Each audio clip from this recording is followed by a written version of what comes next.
Go for it. She already knew.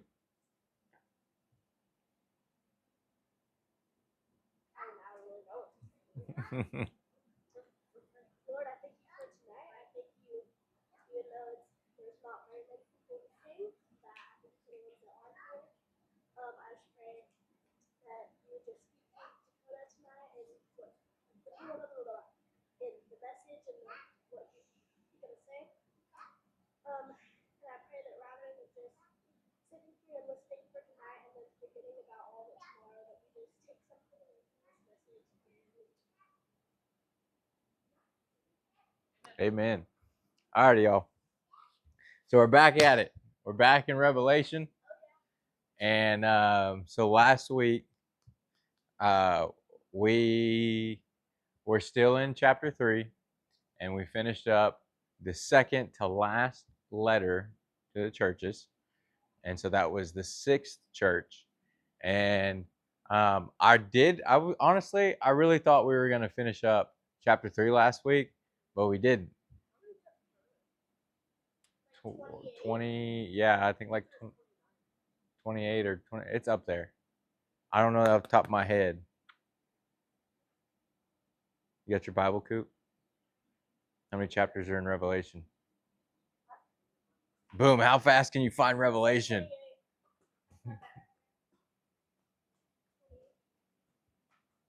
Here's a cheat code. It's the very last book of the Bible. I remember being in youth, right? And someone was like, hey, can you read? I don't remember what verse it was, but it was like a verse in Revelation. And mind you, I'm like flipping through the Bible, and I'm like, I don't know what Revelation is. 22. My buddy looks at me. He goes, dude, here's a cheat. It's the very last book of the Bible. Mind you, I'm like in the middle. I'm like flipping in between the Old Testament and New Testament. I'm like, where's Revelation? Yeah. So I'll never forget that now. It's the last book of the Bible. Yeah, that was like within my first year of stepping into Christianity and starting to read my Bible and stuff like that. And yeah, I did not know it was the very last book. So, but here we are now. Somehow I'm a pastor. So how the turns have tabled. But all right, y'all. So we're gonna be in the last letter to the churches, and I normally didn't do this in preparation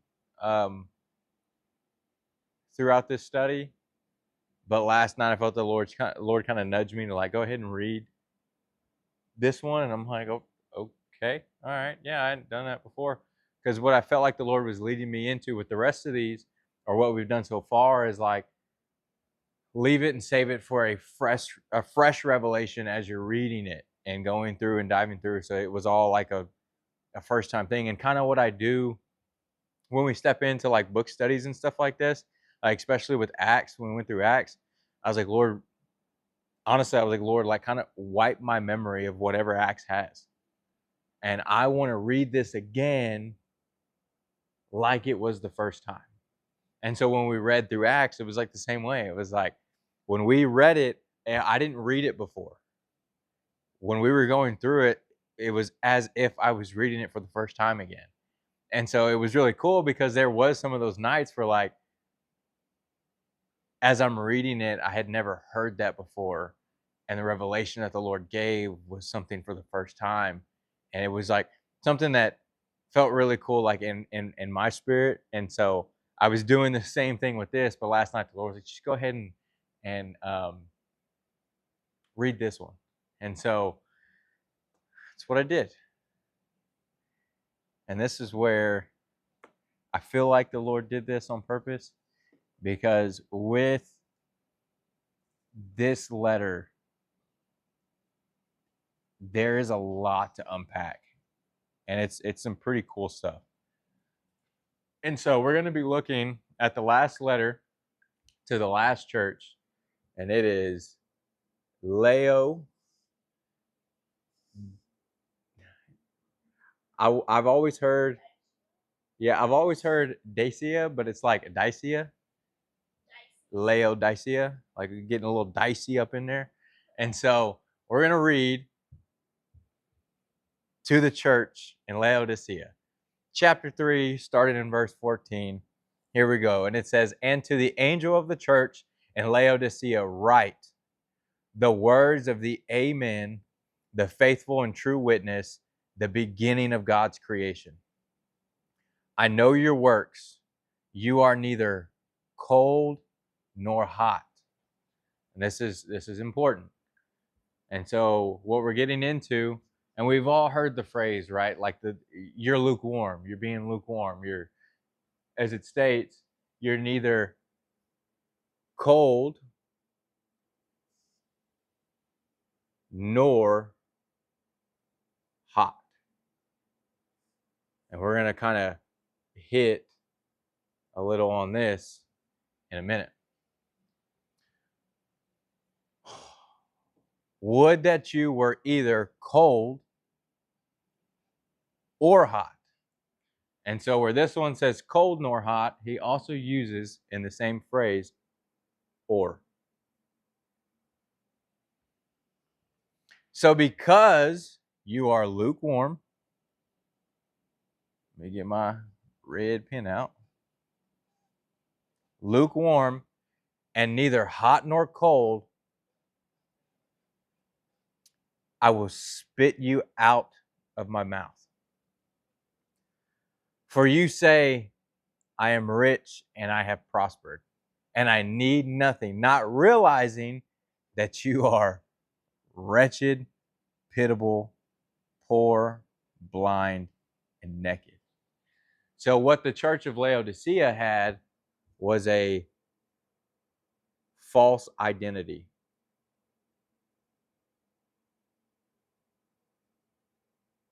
Because they said, look, hey, I'm all these things. I'm rich. They were balling. Like, I have prospered. I need nothing. And maybe on a physical aspect, that was true. Maybe they were this church, like you see some of the older churches, and they got these big old beautiful buildings and the super nice stained glass and stuff like that, and they look big and beautiful on the outside. And you know, they have all the tithe money and pastors up there in a 5-piece Gucci suit, and they got fog machines and skinny jeans, and like they look extremely wealthy on the outside, but spiritually they're wretched, pitiable, poor, blind, and naked. It says in 18, I counsel you to buy from me gold refined by fire, so that you may be rich, and white garments, so that you may be clothed, or that you may clothe yourself, and the shame of your nakedness may not be seen, and salve to anoint your eyes, so that you may see. Those whom I love, I reprove and discipline. This is something that's really important that you got to understand. This is chapter 3. Chapter 3, the letter to Laodicea, so it's the bottom paragraph of chapter 3. What you got to understand is there's going to be times where it feels like the Lord is hard on you. I have those times too where, like, have you ever had that teacher that just kind of didn't quit, was always kind of on you? Or like for me, I had a couple of teachers like that, and I had a couple coaches like that. I remember, like, man, they just hate me. They're always on me, like they gotta hate me.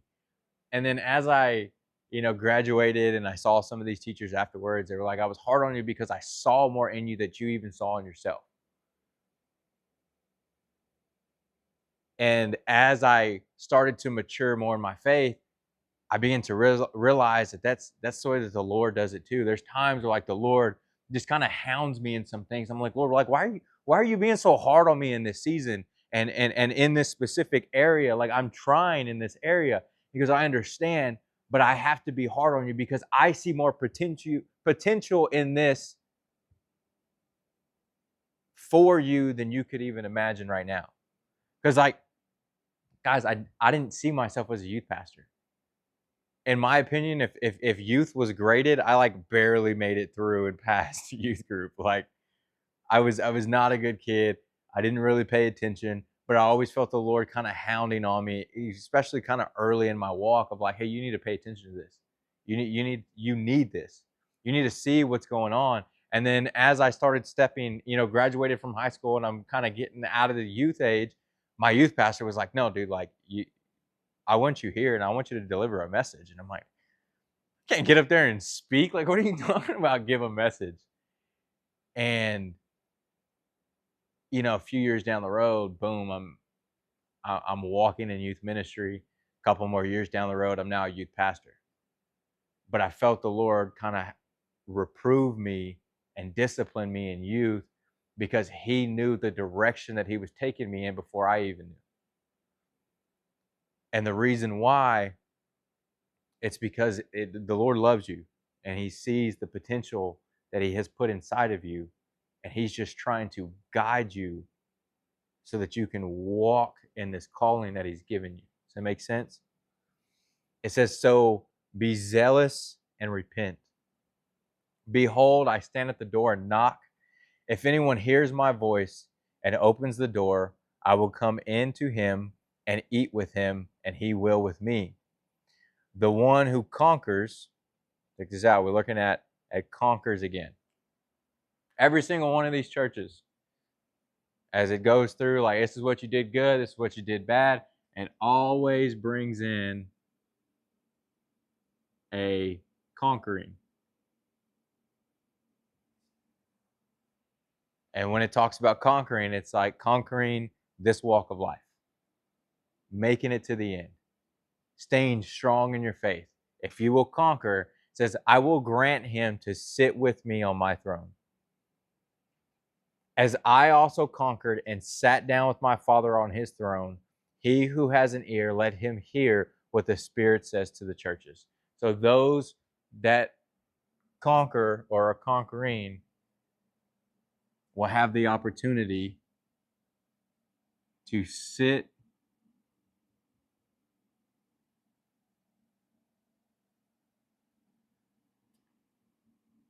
with Jesus on the throne.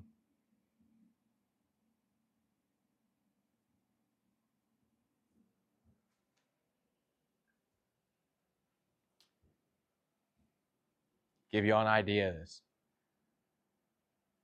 I remember growing up as a kid, I couldn't wait for Christmas to roll around. I was one of those kids that loved taking the picture with Santa. Like, I was that kid. Like, I looked forward to it. To sit on Santa's lap and be there on his throne. And it's like it's a mockery of what Christ has. Because Jesus specifically says, hey, those that conquer and make it to the end will sit with him on the throne. And I remember that feeling of, being able to go and take that picture and feel all cool sitting next to Santa on his little throne. And as a kid, I didn't know any better, and I was like peak childhood. Man, how much greater will it be to sit with the King of Kings on his throne? And so I had to, like, kind of go back to that childhood. Man, how did I feel in that moment as a kid, just thinking this was just awesome? Now, how does that feeling, how can I even equate that feeling to what it's going to be to one day be there? And it was an interesting train of thought that I'm kind of going through it. I couldn't imagine that feeling right there, because especially now, like, as I'm walking through fatherhood, I bring a lot of, my walk as a dad into, I like to give y'all testimony. And so, like, recent testimony and revelation I'm going through in my life, man, there's days when Soraya and Mila like fight to sit over who's going to sit in my lap. They both just want to be with daddy. And it's like,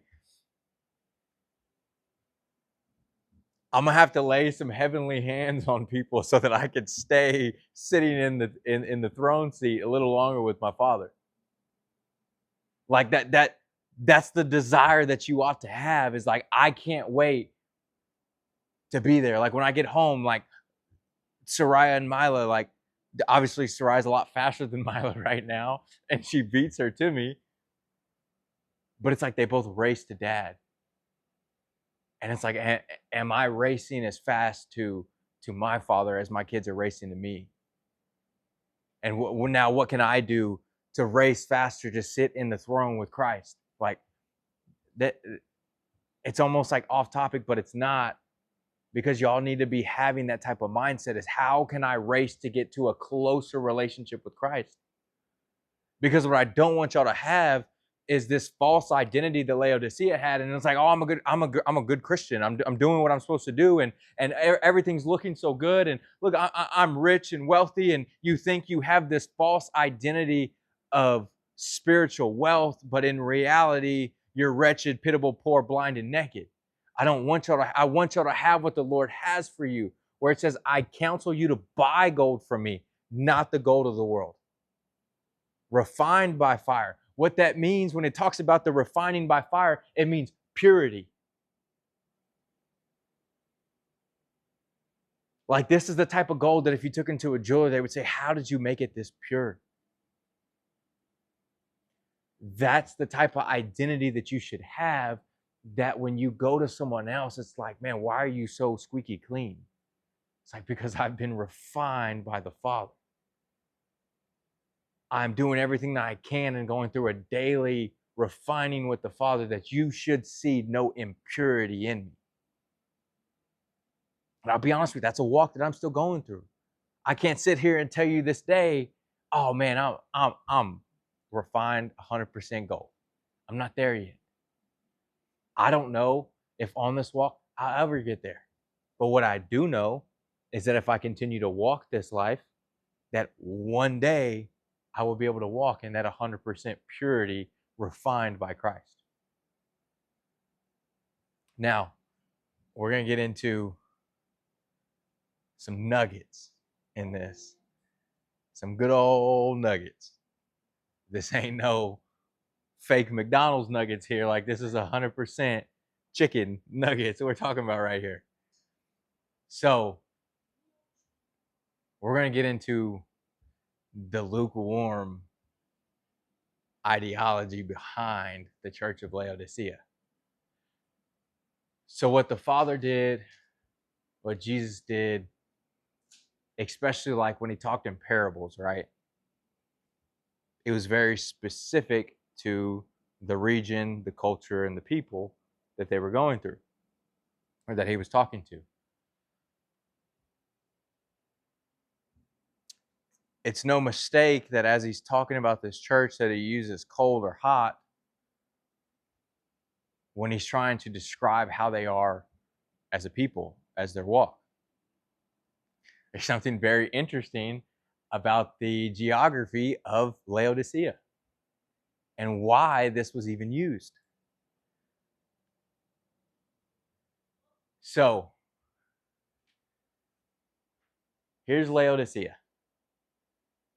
Let me see if I can just use the pen right here. Here's Laodicea. Just up here, there's this place called Hierapolis. And just over here, there's this place called Colossae. Both of these places brought water here. Here's what's interesting. Hierapolis in Turkey is still a beautiful, natural, hot spring that tourists go to every year. That's what it looks like. It's part of it. Obviously, doesn't all look like that, but that's like one of the main spots that the tourists will go to. This is a natural hot spring that would bring down hot water to Laodicea.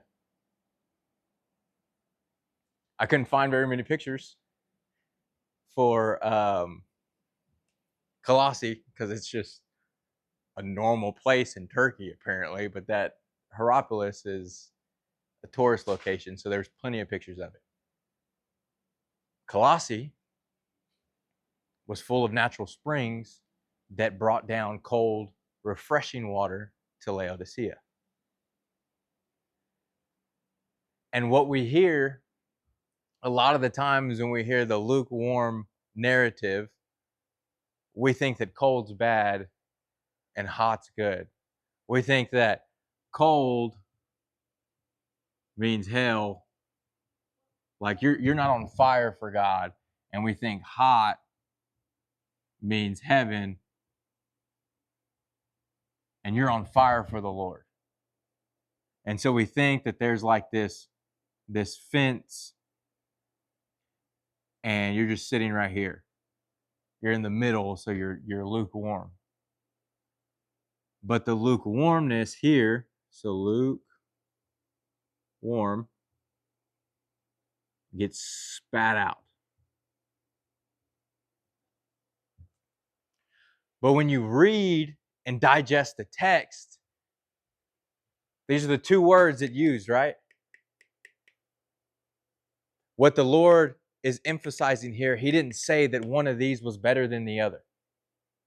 He didn't say that I wish you were hot and on fire for me, or I wish that you were cold and away from me. No, he says, I wish that you were hot or cold, but right now as the church, you are you're cold nor hot. That means they weren't either one, and he wishes that they were one or the other. Why did he wish that they were one or the other? Is that if the cold is like being away from God, would that be like he would rather you not have the knowledge of him and not be close with him than have the knowledge of him and not be close with him? So that's like the typical lukewarm analogy, which is not bad, but here's what I feel is almost being emphasized in this.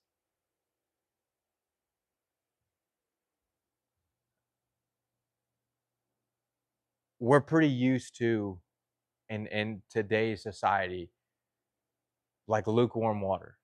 Like we drink room temperature bottles of water all the time, and it's like, oh, it's just water. Back then, when they would get waters from the well too, y'all ever like, if you ever showered in a place that has well water? Well, if you shower in a place that has well water and your water heater's not working, it is the coldest water you will ever shower in. It's freezing because as it's deep in the ground, it stays cool. And so even the well water they would bring up was cold and refreshing. And the water that came down from Hierapolis was warm and hot and was used for other things. What I feel like the Lord is trying to identify here and get the church to understand is right here, you are nothing. You are going to be spat out. You're not useful for the kingdom. What the Lord is saying, either be cold and refreshing to someone or hot and relaxing to someone. To be useful in the kingdom and not stuck here in the middle, not knowing what you should do. What I feel like he's trying to identify is there's too many people in the church. Well, I don't know if I should just be out there evangelizing and street preaching and doing all that. I don't know if I should just be here and I'm just going to kind of stay in the middle because I just feel comfortable right here. And that's where I feel like the lukewarmness is what they're identifying here. The people that just show up to church. I'm just going to take the knowledge in for myself. I'm in this lukewarm state where I'm not being useful to the kingdom. I don't care if you're cold or hot. You just need to pick a side. And basically what you can kind of see is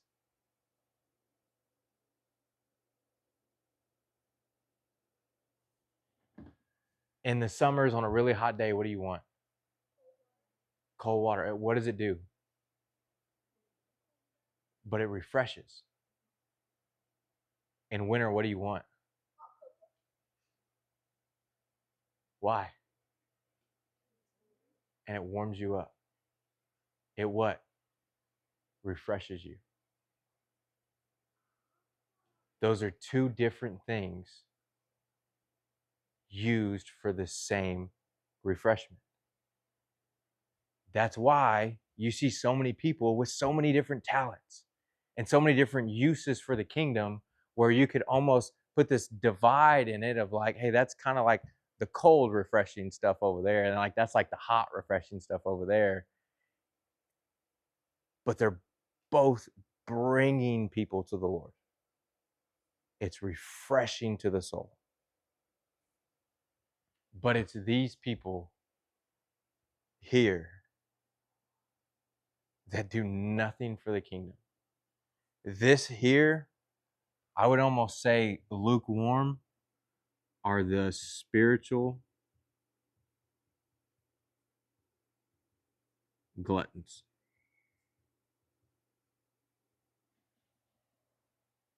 The spiritual big backs, if you will. They take in, they take in, they take in. What you see, and here's another um, reference to this. 2 talents,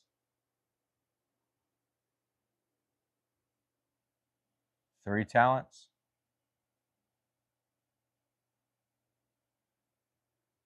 1 talent.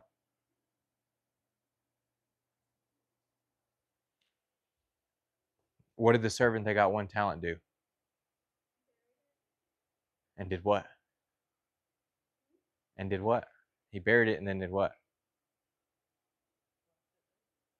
Left it and did nothing with it. What did the servants that got the multiple talents do? Multiply them. The Lord uses this reference in many different ways. When he was referencing the 2, 1, however many talents, it was in the city where these people dealt with money very frequently because it related to them. In this moment, it's basically the same thing. You're just seeing him use the cold and the hot because that was important to these people in the city. The cold water coming in and the hot water coming in was important to them. And they understood that if water got stagnant, it was thrown out into the sewer and not used for anything. The Lord uses so many different references to try to reach certain people. That's why, like with some kids, I can sit there and I can give you a Fortnite reference all day. And for some, it's like, dude, I didn't even know you could bring Christianity into that. It's just what the Lord did. Everywhere he went, he related to the crowd that he was talking to. We got to do the same. You got to understand who you're talking to. And how can I use the culture that they're used to and find a way to bring my Lord into it? That's what you're seeing here. It was important to the region, and the Lord knew it. And he goes, hey, y'all are lukewarm. And to them, I bet when they got that letter and saw that, they knew exactly what the Lord was talking about. Because that lukewarm water that got sent out. It was these were actual letters that were sent out to the churches. And like, guys, you got to start now looking at y'all's walk. Where are you? Are you stuck in the lukewarm right now? Are you not being useful for the kingdom?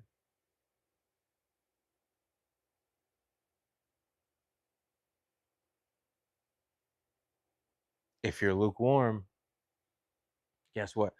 There's freezers we can put you in to get you ice cold, or there's an oven, a stove top, or a fire that we can put you on and get you boiling hot. I'm talking spiritual. I'm not going to put y'all in a freezer or in an oven. Spiritually, because here, you know what? We're gonna get a little, just a little more off topic, but on topic. Drink some Gatorade real quick. So a little while back, man, it's probably been like 3 years ago now. The Lord gave me this revelation, and it was like a fire revelation. And what you see, what the Lord was showing me is like there was this match, and there was a match that hadn't been lit yet, but it had all the potential to be lit and start a fire. And then he goes and he shows me another match, and this match was on fire. And then he goes and he shows me like a lighter, and this lighter had a little bit bigger flame and could sustain a little bit longer. And then the Lord showed me this campfire, and then from there the Lord showed me this even bigger campfire, and then from there the Lord showed me this bonfire, and then from there the Lord showed me a wildfire. And he was like, these are the stages of my people. Well, they'll start off with every potential to be a big flame with a match. And they don't understand the power of that match just yet. And so for some people, what you'll see is they'll take steps. Okay, I'm a match. I'm walking through Christianity. I'm getting there. Boom, that match gets lit, and now they're on fire. And what you'll see is that fire begin to grow, or that match begin to grow into like a lighter. So now they're getting a little more depth to it. They're growing their relationship a little bit more. Now they have that fluid in the lighter that can sustain them a little bit longer. And then boom, you see this campfire start growing. And I was like, Lord, a campfire's nice and cozy though, ain't it? Like, it's still a good sized fire. And he goes, yeah, but what you don't understand, he goes, imagine the picture that I showed you again of the campfire. And it was one of those fires, right? It had the logs, but there was rocks all the way around it. He goes, yes, although it still may be big and beautiful, it's still contained and covered. And I'm like, okay, yeah, you got me there. He goes, so it can't grow yet until you break now that barrier. And then it turns into this bonfire where now it's this really big thing and looks amazing and seen from far off. These people that are like really starting to walk in their faith. He goes, but there's still more. And then he shows me a wildfire. When a wildfire gets lit, it's uncontrollable. It takes firefighters and these people everything that they got just to try to contain this fire,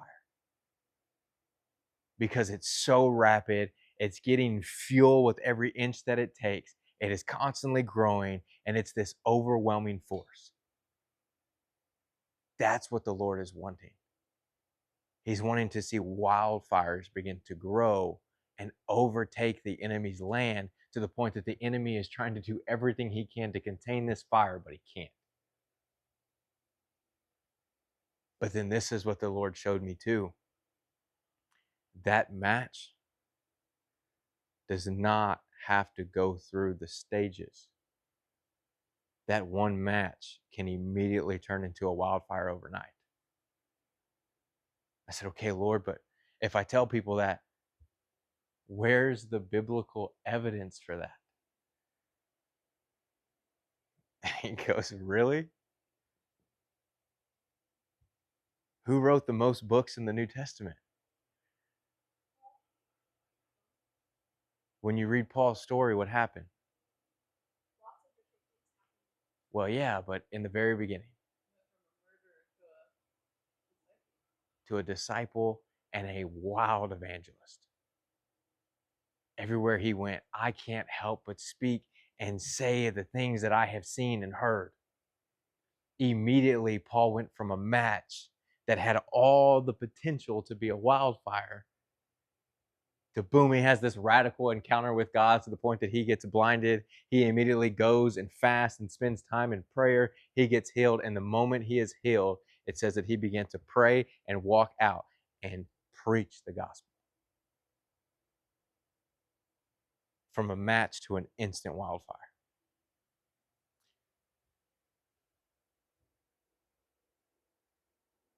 You may be lukewarm right now, but it doesn't take very long to get you super cold or super hot, is what I'm trying to say. All it takes is a realization of like, where am I actually at right now? Don't have a false identity saying that you're somewhere when you know that you are not. When you have a true realization of like, man, I'm really not where I thought I was. Okay, Lord, I've had this false identity for a while. Now you fully take control. Where do you want me to now go? And then that's when you see the one or the other and you get out of the lukewarm phase. Now, the other typical where cold means of the enemy and hot means towards the Lord, that's still a good analogy as well. Some people are like, well, I want to have 1 foot in Christianity and 1 foot in the world. That's when you read, I want to say it's in First Timothy, where it talks about, dude, sometimes it's best that you, sorry, I'm still standing like that. Kind of weird. Where you see, I believe it's Paul that writes, it's best that you pray them over to the hands of the enemy. That's a verse most people don't like to talk about. It specifically states that sometimes it is best that you pray them over to the hands of the enemy. Some people have to go through and absolutely hit rock bottom to realize where they were wrong. Some people will stay 1 foot in and 1 foot out and stay right here in the middle because they think, oh, I'm good, I'm fine. The Lord still got me here, but I can still dabble in this here. Sometimes it's best that you just push them over to this side so they realize that this false identity that they had is not true. Some of these people you'll see go through and really walk through hell. And then you'll see their lives start coming back around. Man, I really wasn't where I was. I really wasn't where I thought I was. I didn't really know what I thought that I knew. And that's when you see the transformation come into play.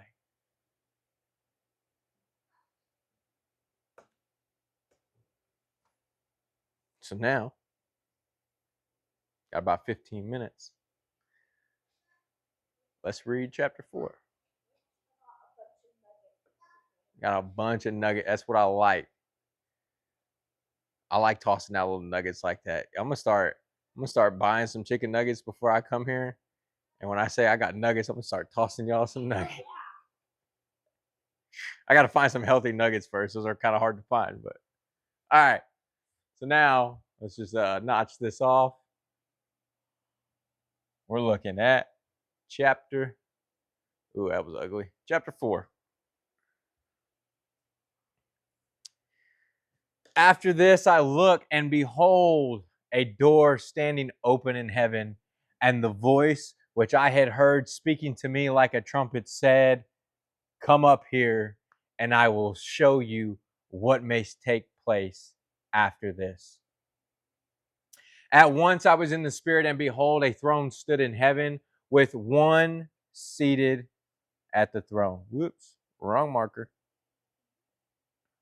With one seated at the throne. And he who sat there had the appearance of jasper and what's that word? Carnelian. I wish I could zoom this a little better, but and and around the throne was a rainbow that had the appearance of an emerald.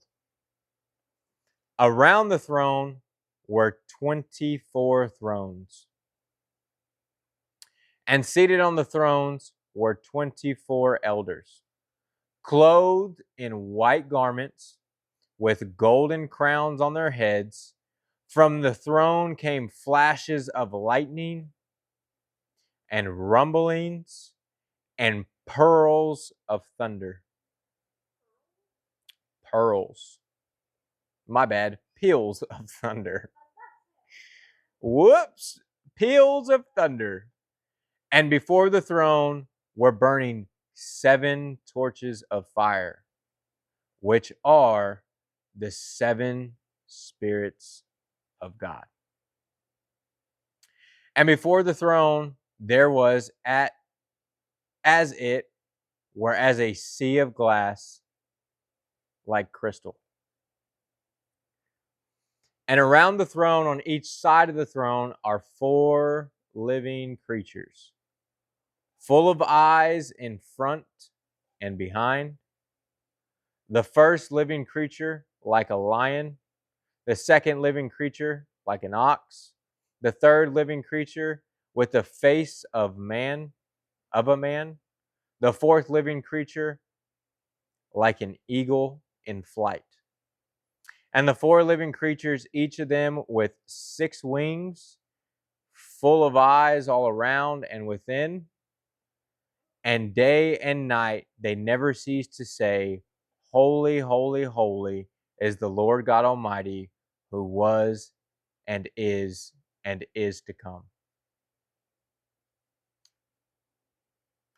And whenever the living creatures give glory and honor and thanks to him who is seated on the throne, who lives forever and ever, the 24 elders fall down before him who is seated on the throne and worship him who lives forever and ever. They cast their crowns before the throne, saying, Worthy are you, O Lord and God, to receive glory and honor and power. Why does it do that?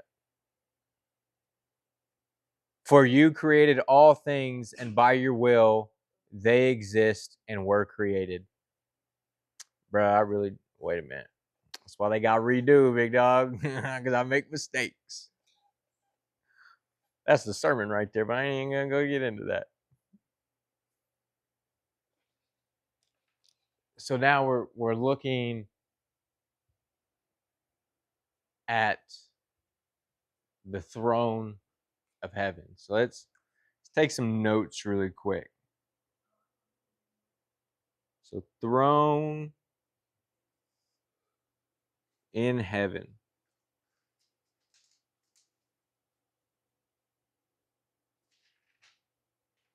So what do we see in this? It says that there is one seated on the throne. So one on throne, which we know to be God the Father.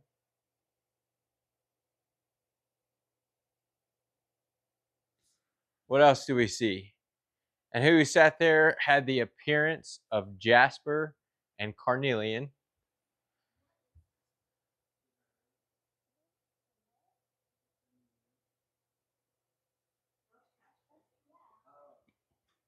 Huh?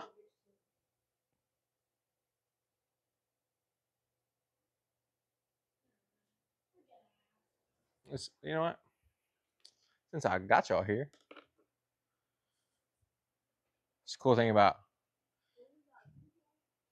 we got the Google.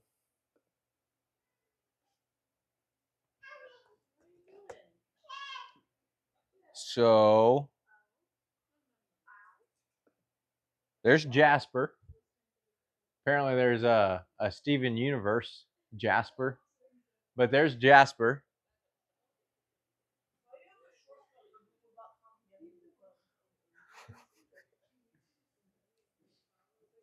Because I understand.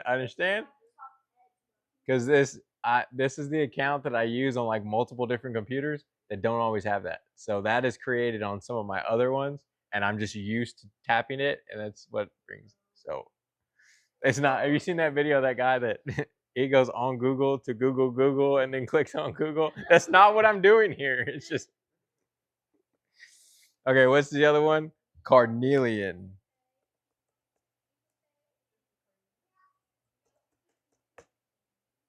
And there's carnelian. So there, it gave like a basically this kind of reddish aura, because it's talking about jasper and carnelian, and both of them kind of have this red appearance to them. So, huh?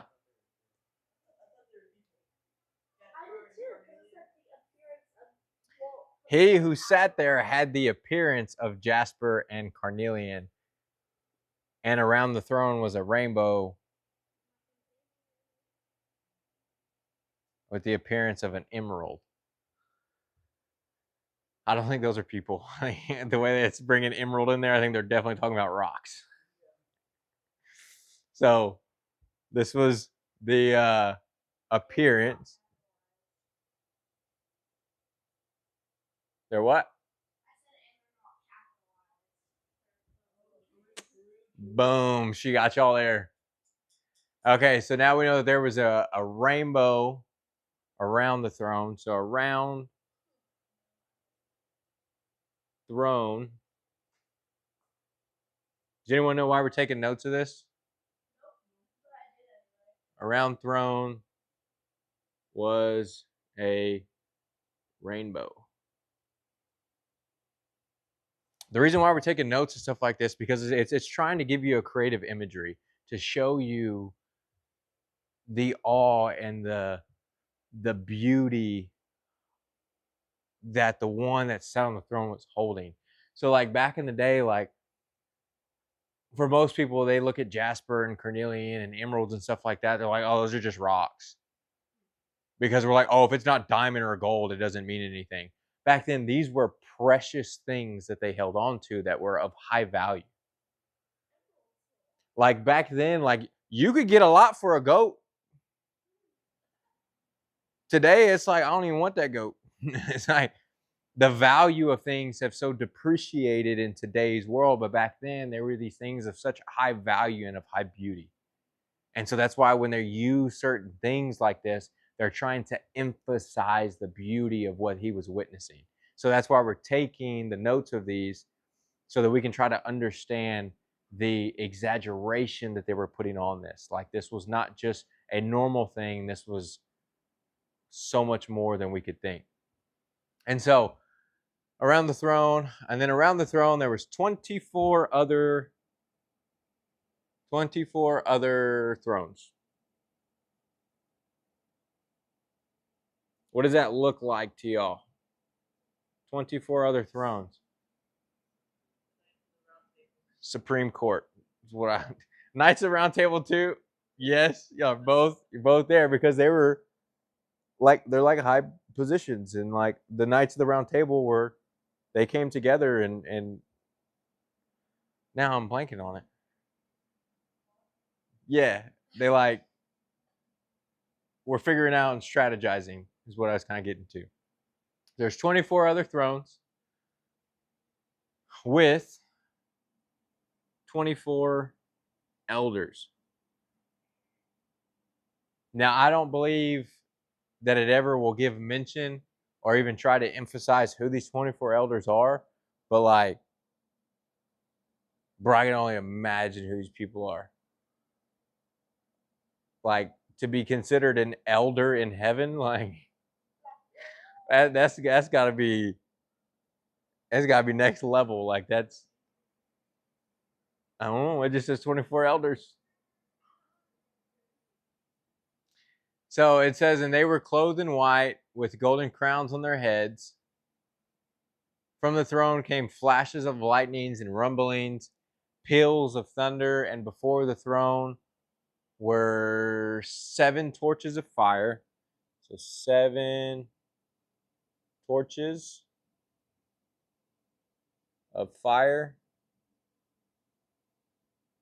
And they equal the 7 spirits of God. And this is something we will be taking deeper dive into understanding what the 7 spirits are.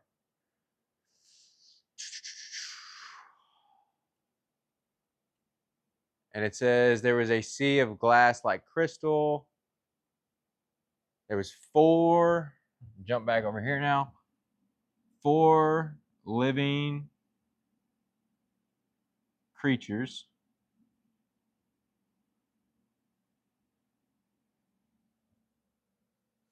full of eyes front and behind, the first living creature. So we got a lion, an ox, face of man,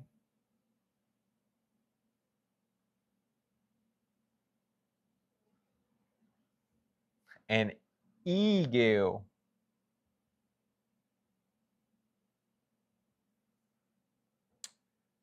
So they had 6 wings, full of eyes, and day and night they would sing, "Holy, holy, holy is the Lord God Almighty, who was and is to come." So, has anyone seen the depiction of a biblically accurate angel?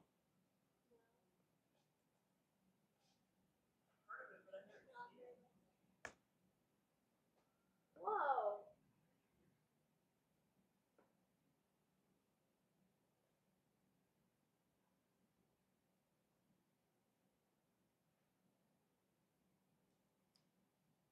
So let's see. That's what they kind of believe that it was like, where it's got, this has got a little more than 6 wings, but so they had 6 wings and it had eyes all around them. But what's interesting, this is probably like one of the most common ones. I, I don't, it's what it says. I don't, because they got a 360 peripheral. Like, you ain't getting nothing past these. Look, guys, I didn't write Revelation. I don't know. There's no telling. Like, here's the thing too. There's no telling what he thought that he saw and stuff like that. Because, like, honestly, as you get deeper into Revelation, it'll start talking about that he sees these things like grasshoppers with this thorn that spits fire out of its mouth. And when you look at the depiction of what it thinks it is, it sounds like an Apache helicopter dropping bombs on people. Like we're talking about this guy that has never seen anything that you're seeing today, getting this vision of the future. So there's really no telling what he was actually seeing, because if you probably saw that vision of this grasshopper like thing that sounded the wings of thunder and spitting fire out of his mouth, you'd immediately go, bruh, it's an Apache. And those are like 60 millimeter bombs coming out of its rockets right now, and it's just doing this. But to them, it's like, that looks like a massive grasshopper and locust, and I'm guessing that's fire coming. Like, you got to understand, like, he is seeing something that is so beyond his understanding because they've never seen it before. And so he's doing his best to describe and put into the words of what the Lord is trying to show him. And that's where, like, some people are like, oh, that just sounds so far-fetched. Well, you go back 1,200 years ago and you go tell someone, hey, dude, you ever heard of this thing called a Tesla? It's like this little boxy truck thing. It's called a Cybertruck. How would you explain that to him? Oh, it's a refrigerator on wheels. What's a refrigerator? It like runs on it runs on batteries. What's a battery? Like, yeah, they even have ice. Like, try to explain that to them. Like, so you got to understand. Like, he is trying to explain and put these things into words, that probably aren't necessarily even in existence. Like, an Apache, a helicopter wasn't even a thing back then. The word did not even exist back then. they'd probably burn you at the stake. Like he said, "Dap me up." He's trying to kill me. You don't know. Like, so you have to try to understand like the culture and the time frame that they are writing this into to really get a grasp and understanding of what's happening today. And you'll see the correlation and the things come into play. And it's like, bro, that's what he was seeing. And but like I don't have I don't really have an explanation for this one. Because lions, ox, the face of a man, and an eagle, they were all kind of around back then. Thanks to Noah, like Big Dog came in clutch, two of every animal. Appreciate you. So that's why we got all this. And they had 6 wings. Um, but yeah, it says that the eyes, 4 living creatures full of eyes. So when it's just talking about the 4 living creatures, it's talking about full of eyes, and then it goes into the point that they have 6 wings, are full of eyes, and all around and within. And so I don't know.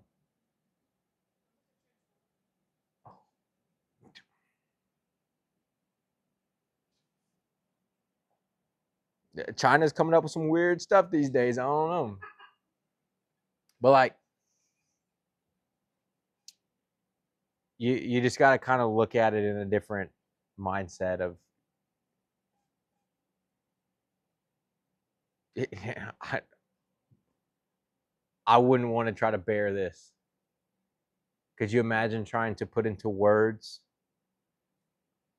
what he is witnessing? Like there's some videos I see and it's like when John was given the revelation of this and it's like you're just watching all this go before him. Like I wouldn't even know how to comprehend this in today's world, let alone so far back then. And the fastest, like they had legit Lamborghinis, horses, and donkeys, and yeah, let's see, they had real horsepower. Put it that way. And so, like trying to grasp and understand what is here. That's why I feel like it's important that we're kind of going through this the way that we are, trying to really take a deeper dive into it, because I feel like there's a lot there that the Lord um, wants us to break down and gives us a better idea and preparation of what may come. I'm going to take that back. I'm not going to say what may come. What will come, we just may or may not be here to see it. I'll put it that way. Because I don't think this book is a hoax. I don't think this book has anything in it that is not true.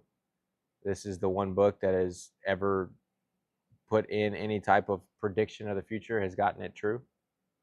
There has not been a prophecy that has come into play in this that has not come to light. And we're talking like 300 and something prophecies that have already, to the T, true from the Bible.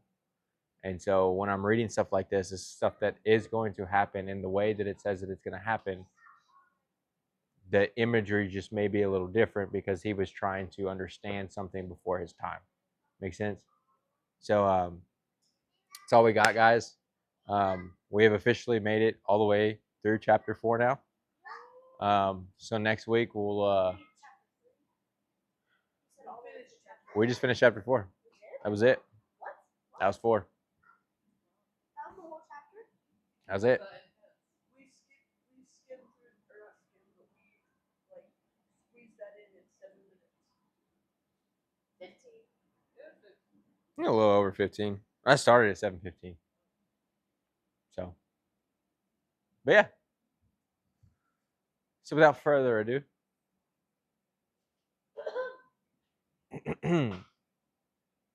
go for it. You raised your hand first. Lord, thank you today. Thank you for letting us us that work here. Thank you, and I pray that you help us that you help us keep what was taught here and help us translate it into our lives and make it something personal. And I pray that